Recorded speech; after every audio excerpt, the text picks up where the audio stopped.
காஷ்மீர்ல வாழ்ந்த ஒரு ஏழை குடும்பத்து பெண் தான் சோனி. அவளுக்கு என்ன பிரச்சனை வந்தது, அத தீர்க்க அவ என்ன செய்தான்னு சொல்றது தான் இந்த சிறுகதை.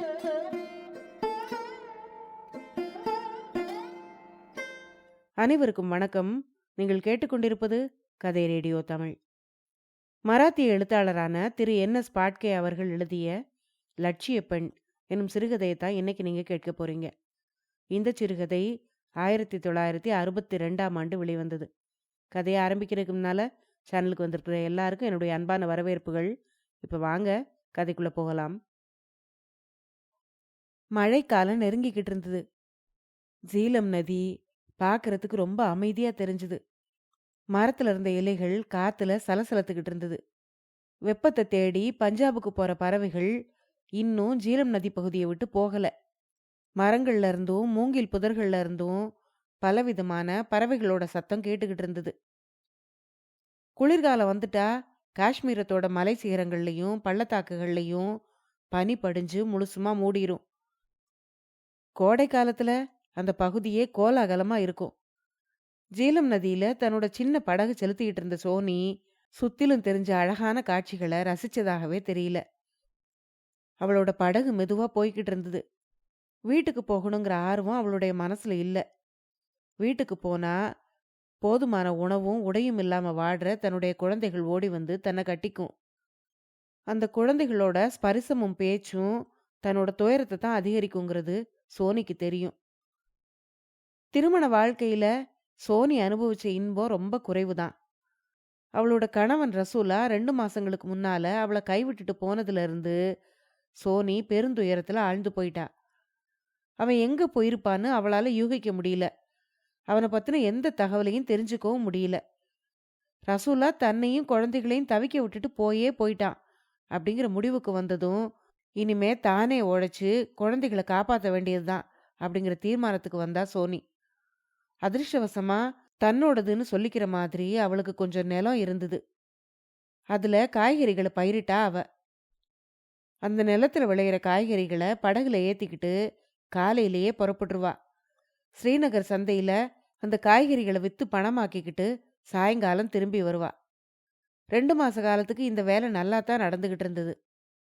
கூடிய சீக்கிரத்திலேயே குளிர்காலம் வந்துருங்கிறது சோனிக்கு தெரிஞ்சுதான் இருந்தது.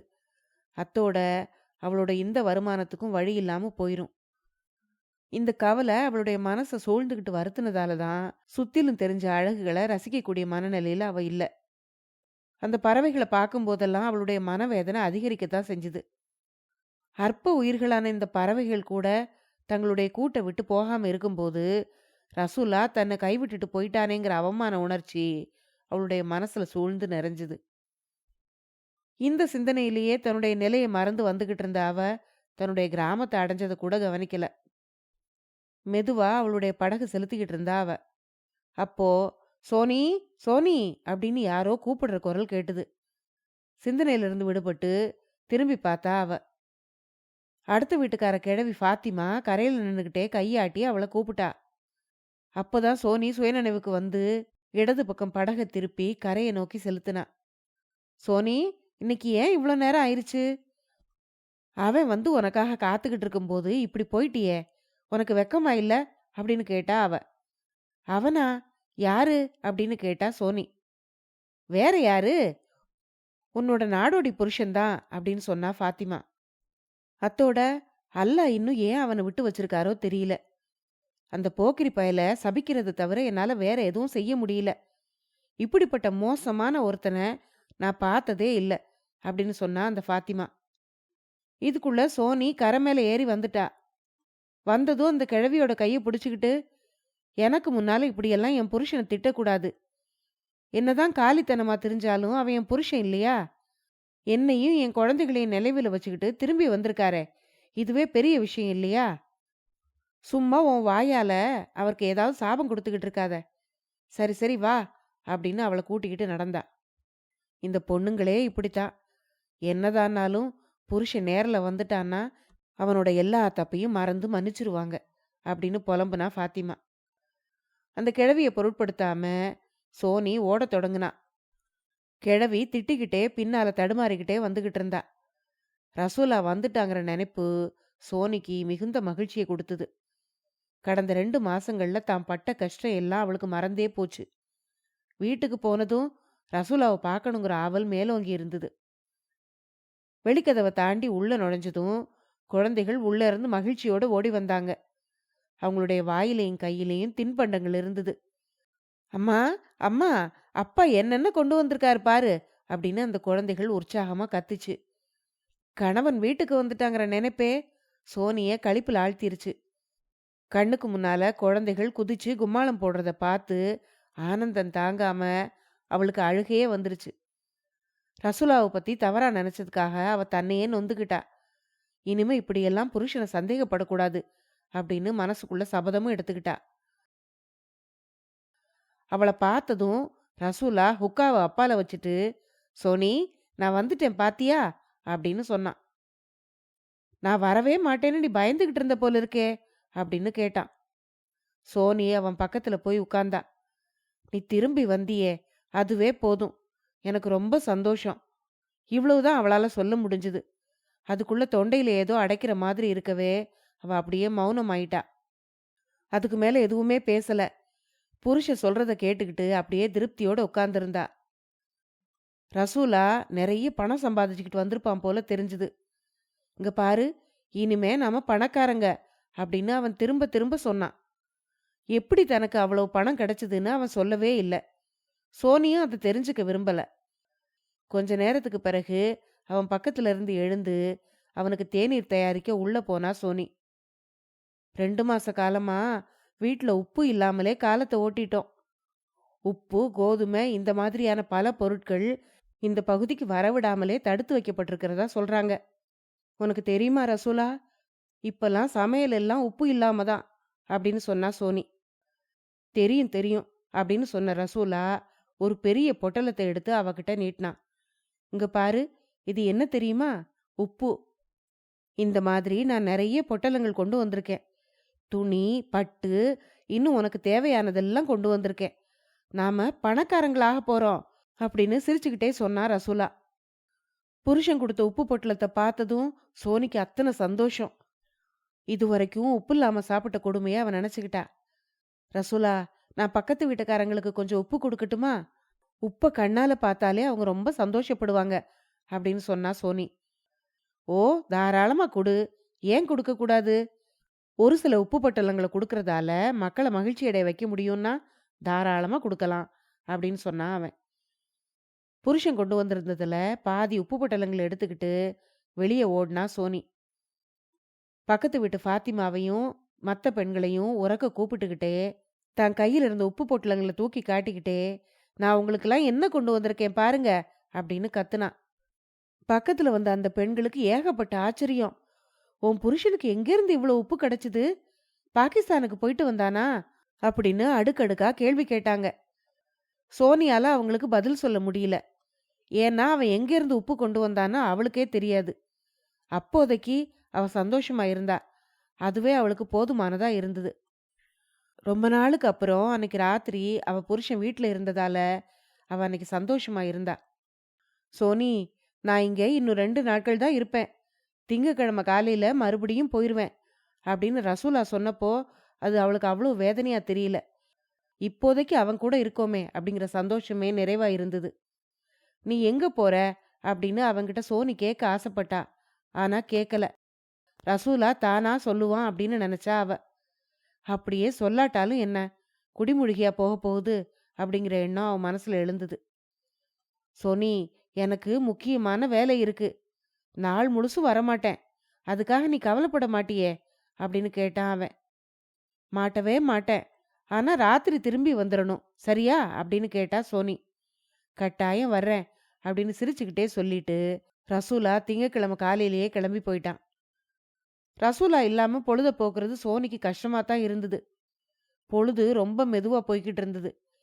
சாயங்காலம் வந்ததும் அவளுடைய மனசுல சந்தோஷம் வந்தது. ராத்திரி புருஷன் வந்துருவாங்கிறதுக்காக சாயங்காலம் கொஞ்சம் மளிகை சாமான்களும் இறைச்சியும் வாங்குறதுக்காக வெளியே போனா அவ. ரசூலாவுக்காக பிரமாதமான விருந்து செய்யணும்னு நினைச்சா.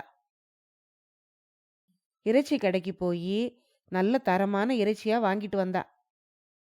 அப்போ இறைச்சி கடைக்காரன் அவளை பார்த்து சிரிச்சான். என்ன சோனி, திடீர்னு பணக்காரி ஆயிட்ட போல இருக்கே அப்படின்னு ஏதோ அர்த்த பாவத்தோட கேட்குற மாதிரி சிரிச்சுக்கிட்டே கேட்டான் அவன். அந்த கேள்வியோட அர்த்தத்தை சோனியால பரிபூர்ணமா புரிஞ்சுக்க முடியல. அப்படிலாம் இல்ல வாசிர் மாமா. ரசூலா வரும்போது கொஞ்சம் பணம் கொண்டு வந்தான். இன்னைக்கு ராத்திரி கொஞ்சம் நல்ல சாப்பாடா போடலான்னு நினைச்சேன். அவ்வளவுதான் அப்படின்னு சொன்னான். ஆமா, ரசூலாவுக்கு எங்க இருந்து பணம் கிடைச்சது உனக்கு தெரியுமா சோனி அப்படின்னு கண்ணை சிமிட்டிக்கிட்டே கேட்டான் வாசிர்.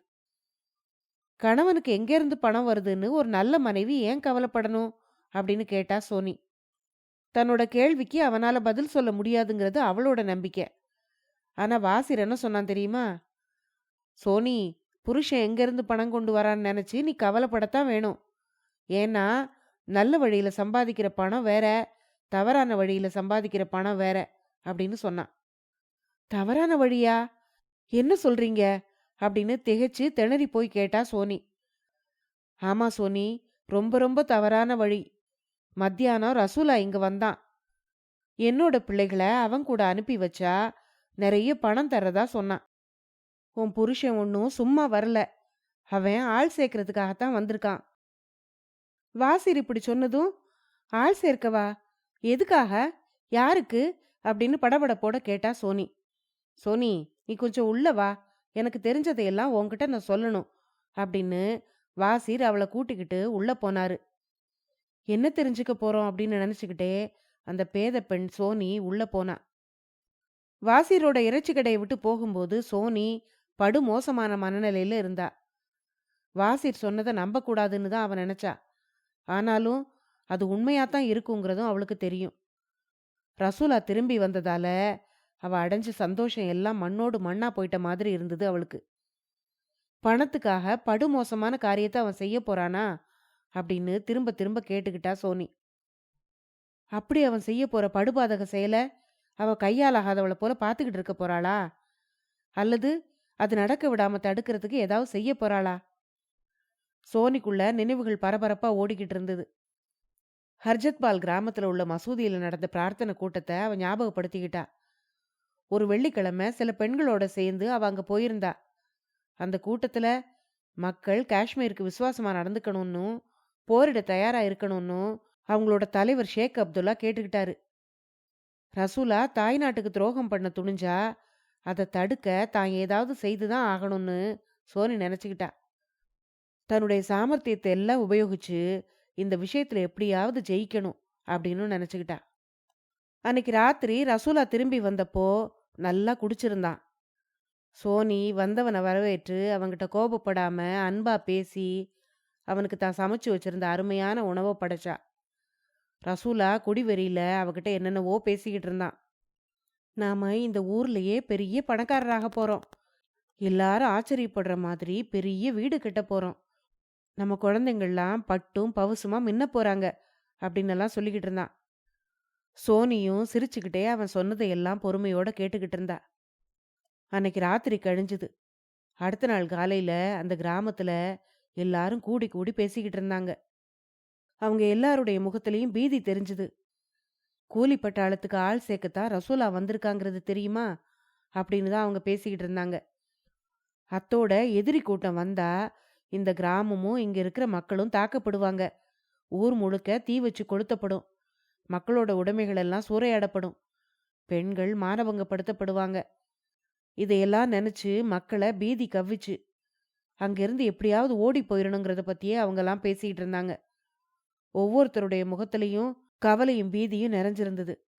ஆனா அந்த கிராமத்துல ஒரே ஒருத்தருடைய முகத்துல மட்டும் விசித்திரமான ஒரு புன்னகை தெரிஞ்சது. முந்தின நாள் ராத்திரி ரொம்ப மகிழ்ச்சியோட பேசிக்கிட்டு இருந்தப்போ சோனியும் அதுக்கு மறுப்பு எதுவும் சொல்லாம அவன் மனசுக்கு ஏத்த மாதிரி நடந்துகிட்டா. அன்னைக்கு முழு நிலாங்கிறதால ஊர் முழுக்க நில ஒளியில தேவலோகமா மின்னிக்கிட்டு இருந்தது. அந்த நில ஒளியில படகுல பிரயாணம் செய்யணும்னு ஆசைப்பட்டா ரசூலா. அவன் ஏற்கனவே நல்லா குடிச்சிருந்தான். தள்ளாடிக்கிட்டு இருந்த அவனை கை தாங்கலா படகுக்கு கூட்டிட்டு போனா சோனி. அவனை கைய பிடிச்சு படகுல ஏத்தி விட்டா. படகுக்கு போறதுக்கு முன்னால அவனுக்குன்னு நிறைய தின்பண்டங்களை எடுத்துட்டு வந்தா அவ. ரசூலா படகுலையும் வாய் ஓயாம பேசிக்கிட்டு இருந்தான். அவனுக்கு தான் கொண்டு வந்திருந்த தின்பண்டங்களை ஆசையோட ஊட்டி விட்டா சோனி.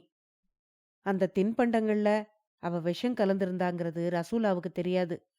அவனும் ரசிச்சு ருசிச்சு சாப்பிட்டான். விஷம் கலந்த தின்பண்டங்கள சாப்பிட்ட பிறகு மயக்க நிலையில இருந்தவன படகுல இருந்து அப்படியே ஜீலம் நதியில தள்ளி விட்டா சோனி. அப்புறம் சத்தம் இல்லாம வீட்டுக்கு திரும்ப வந்துட்டா. நள்ளிரவுல குடிசைக்கு திரும்பி வந்த அவ ரசூலாவோட பெட்டியை திறந்து அதுல இருந்த ரூபா நோட்டுகளை எல்லாம் அடுப்புல எடுத்து போட்டா. அடுத்த நாள் காலையில 22 பேர் அவ வீட்டுக்கு வந்தாங்க. தன்னோட வந்தா ஒவ்வொருத்தருக்கும் 50 ரூபா தர்றதா ரசூலா சொன்னதா சொல்லி ரசூலாவை எங்கேன்னு கேட்டாங்க. தனக்கு எதுவுமே தெரியாதுன்னு சாதிச்சா சோனி. மறுபடியும் என்கிட்ட சொல்லாம எங்கேயோ ஓடி போயிட்டானே அப்படின்னு வாய் விட்டு புலம்புனா. ரசூலாவை தேடி வந்தவங்க அவனை திட்டிக்கிட்டே போயிட்டாங்க. முசாஃபராபாத்ல இருந்து ஆட்களை கூட்டிட்டு போக வந்த பஸ்ஸு காலியா திரும்பி போச்சு. தன்னோட தாய் மண்ணுக்காக நல்ல ஒரு காரியத்தை சோனியா அமைதியா செய்துட்டா. இன்னைக்கு அவ ஒரு விதவ, கஷ்டப்பட வேண்டியவ, கை கொடுக்க யாரும் இல்லாதவ. அதனால என்ன? சொந்த மண்ணுக்கு துரோகம் பண்ண போன தன்னுடைய கணவனை தடுத்துட்டோங்கிற திருப்தி அப்ப அவ மனசுல உறுதியா நிறைஞ்சிருந்தது. காலையிலேயே கிராமமே பீதியில ஆழ்ந்து போய் ஆண்களும் பெண்களுமா வீதியில நின்னுகிட்டு முசாஃபராபாத் எதிரிகள் கிட்ட சிக்கிட்டதை பத்தி பேசிக்கிட்டு இருந்தப்போ எளிமையான விவசாய பெண்ணான சோனி தன்னோட வீட்ல அடுப்படியில எரியிற தீஜுவாலையை பார்த்தபடியே உட்கார்ந்திருந்தா. ஒரு துரோகியை கொன்னுட்டோம். 22 பேர்களை எதிரி படையில சேர விடாம தடுத்துட்டோம். காஷ்மீரத்தோட சுதந்திரத்தை பாதுகாக்க அடக்கமான பணி ஒண்ணு நாம செஞ்சுட்டோம் அப்படிங்கிற நினைப்பால அவளுடைய மனசுல சந்தோஷம் நிறைஞ்சிருந்தது. கதை முடிவடைந்தது. இந்த கதையை பற்றி உங்களுடைய கருத்துக்களை மறக்காம கமெண்ட்ல சொல்லுங்க. அடுத்த பதிவுல இன்னொரு சுவாரஸ்யமான கதையுடன் சந்திப்போம். நன்றி.